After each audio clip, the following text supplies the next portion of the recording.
What is up, guys? Here we have a top 8 deck profile with the only Blackbeard player who was able to make the top 32 spot. I think those other Blackbeard players, right? There's three top 32. I think I was the only in top 8. And yeah, you're the only one that made it the farthest. So why, Marshall, do you teach in this meta? So I felt like, one, I've just been playing Teach since like 09.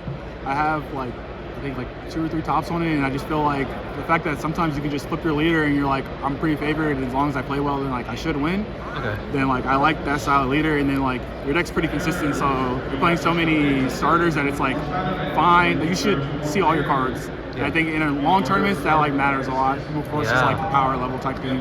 What was your Swiss record before you got into Top Cut? So I had my Swiss here. I went 8-2. I started out 7-0. I played against 5 UPs, 2 Bello Bettys, 1 Zoro, 1 Yamato, and 1 GP. My losses was GP round 8 to the undefeated, and then round 9 I lost to UP, who was talking. He said he was a previous Blackbeard player, so he kind of knew what he knew what he was doing. That's good. Awesome. So you're able to play what was your weakest matchup? GP overall. I see. The fact that 6-cost Luffy and the fact that they were able to put like 2 bodies on the board is like kind of hard to deal with, and I don't play Liberation in this list, which we'll get to, and just because like I don't think it's a really good card, and most of the people just play around it for the most part. So sometimes they can make it awkward for you, and then once they stick 1 body, it just starts snowballing. Okay. So it's a comfort pick for you to choose this leader, not really like a choice where like, oh, this is really good against a lot of different leaders, and I hope to dodge GP. In my opinion, I think Teach is top 3. I think I put it at 2 personally, but if you want to put it somewhere lower, I think that's fine. I think the UP matchup, it's like 50-50. You might be favored. Yeah. And I think at the beginning of meta is just more just identifying those new decks that come into the meta, and then once you identify those and you know what your game plan is, then like I feel comfortable. Yeah, you know when to turn off their on-play abilities. On plays and just like the way the tempo of the game goes. I see. Okay, let's go into your list, and yeah, we'll go from there. So just more standard stuff. So I played 3 Lafayette, just for space reasons, cut down from 4 to 3. It's the searcher, just make sure you're consistent. Mostly when you see it on turn 1, you just play it out. I think keeping mulligans in this deck are a little easier, just because you see Lafayette, you see Stage, you see My Era, you see some combination of them, you can just keep your hand. Okay. Burgess. So like Burgess in this format is strong, but it's not as strong. It's not the best card in the deck, in my opinion, anymore. It's not as important. It's like good into your really good matchups, but against like UP and GP a little bit, it's more dependent on like Van Auger and stuff, and this kind of just like helps finish the game once you're able to control the board. Okay. For Teach, I played 3 Teach at Shreveport, but I felt like for this event with UP around, there's more likelihood I need 4 Teach in order to like freeze the board. As you can see, I really like the deck, so I decided to play. I like to play Mongas. Impressive. 4 Kuzan. We know about this card. We know that like once it came in, it kind of made the Teach deck a little bit harder to get starved out of the game, and just being able to cycle into Burgess or Van Auger is really important. So just playing extra copies of everything in your deck is just what makes it so consistent. 4 Q. I kind of wish I would have cut this down to 3 and played a third of the 7-cost Teach, just because like against UP you don't really need this on curve. Like you can still win the game without it, but it's like good into Bello Betty, because you just when you go second, you just summon it out, pop the first one. Now they have to choose a trade or take a life, and usually they'll trade into it, so you draw, and then now you're like saving 1 life, and now you just do the same thing. You just loop Q and his brother Van Auger.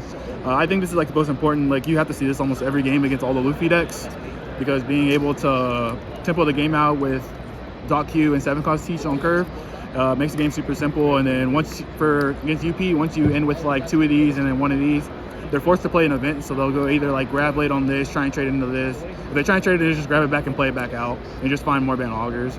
But usually they'll go like Red Rock on this, trade into Van Auger, and like now all it is from the UP perspective, you just keep putting out like threats to force them to either play a body or play an event, and then they kind of just get hit in like a limbo. Some cost Teach. So when I first started testing, I really didn't like the card, but once I started playing a lot of matchups, I feel like it really shines. That's why I want to bump it to 3, because against a lot of the decks, you really want to see this on curve sometimes when you have the setup. Except against GP when they're able to like boost their putting it to 7. Yeah. Otherwise, it's like you kind of just you can like go Van Auger into this on curve, play your Kuzan on 5, make sure it doesn't get popped, and then turbo out into this, and now they're kind of like in a predicament. It kind of helps you go first into a lot of matchups. 2K wise, 4 Stronger is the best 2K, along with Caribou. Cheap blockers are really good, help you protect your Burgesses, your body, so you can just like throw this out here, especially when you're like low on counter. This probably just gets more value as being a blocker in that sense, and there's not a lot of like small removal in this game right now. Oh, I see. I play 2 Kuzan. Well, before we continue, so you don't mind discarding the 2 cards out of your hand when you play Caribou?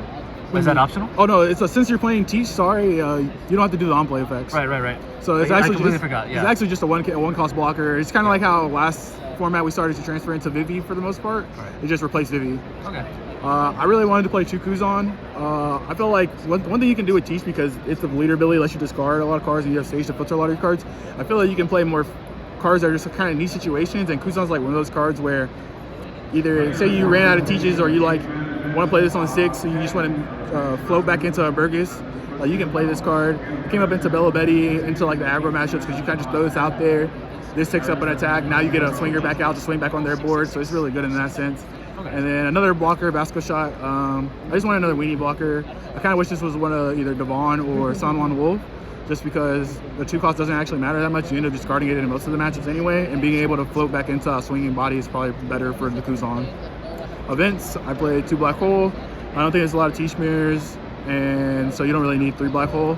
And then I still play 3 Finger Pistol, so I don't think you need to play Good more. old finger pistol. I think Finger Pistol is still comfort for me. Yeah. When I was testing without it, I just felt like some of the games where you're like, you should win, like Bonnie and GY Law and things like that, like they felt like they were closer than they needed to be, so I really just felt comfortable with being back on Finger Pistol. Against UP, you can go Van Auger, Finger Pistol, and now you still out the Katakuri body when it comes out. Nice. And then because you may have spent like, you already have your Van Auger on board and you spent 4 Dawn, you can use the other Dawn to like pressure their face. So now you're getting counter power out of them too. Nice. And then you get the mill too. And then just consistency cards, Full Lead, Myera. I don't really think there's a lot of explaining to do with it. Yeah. It's just consistency, some of the best cards in the deck, and then the last card was Tempest Kick. I don't really have an explanation for why I played 1, but it's a 49 slot in my deck, and I was like, I'll just play 1. It'll come up in some situations where it's good. Worst case, it just says draw 1, which is a fine 50th card in my opinion. I see. All right, Quentin, with OP-12 around the corner, are you still going to play with Blackbeard, or are you going to switch on over to a different leader? So I was thinking about switching over to the blue Kuzan deck, but with all of the altars that are coming in PRB, I might have to bring the boy out of retirement for at least one event and see how it goes. But The retirement for what was it? I was going to put it away. After this event was going to be my last event playing Teach, but then they started putting out all the altars, and I was just Like, I gotta play this. might have to play maxed out well, at least once. Yeah. So we'll see how it goes. Okay, cool. Hope to see you more in the future for future events, and hopefully you'll top as well Appreciate you, with sir. Teach. Thank you.